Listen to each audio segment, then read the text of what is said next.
Please Sri, நாளைக்கு ஒரு நாள் மட்டும் லீவ் போடுறீ. வேலண்டைன்ஸ் டே டி. நாளைக்கு ஒரு நாள். சரி வந்து தொலைகிற. தேங்க்ஸ். ஜாலியாக வரா. நாளைக்கு படத்துக்கு போகலான்னு இருக்கேன். என்ன படம் நல்லா இருக்கு வந்ததுலேயே? நாளைக்கு படத்துக்கு போகலான்னு இருக்கேன். என்ன படம் நல்லா இருக்கு சொன்னீங்கன்னா போவேன். படமா? என்ன படம் சொல்லலாம்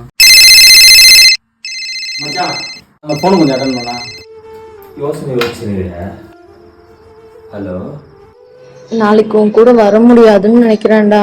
அவன் வேற வா வா வான்னு ரொம்ப டார்ச்சர் பண்றான். அவன் கூட போறதுக்கே எனக்கு சுத்தமா விருப்பமே கிடையாது. நான் வரலன்னு சொன்னான்னு வச்சுக்கேன், உடனே வீட்டுக்கு ஃபோன் அடிச்சு எல்லாத்தையும் சொல்லுவான் அவங்க வர மாட்டேங்கிறாங்க அப்படின்னு சொல்லுவான். உடனே வீட்டுல இருக்கவங்க சொல்லுவாங்க அவன் கல்யாணம் பண்ணிக்க போறவன் தானே, அவன் கூட போனா என்ன ஆசையா தானே கூப்பிடுறான் அப்படிம்பாங்க. எனக்கு என்ன பண்றதுன்னே தெரியலடா. 9 வருஷம் கஷ்டப்பட்டு எப்படியோ தள்ளிட்டேன்டா. இதுக்கப்புறமா அவன் கூட சேர்ந்தெல்லாம் இருக்கவே முடியாதுடா. ஏதாச்சும் பிளான் ஆச்சும் சொல்லுடா சீக்கிரமா. லவ் பண்றவனை ஏமாத்தாம லவ் பண்ணுங்க, ஏமாத்தி லவ் பண்ணாதீங்க.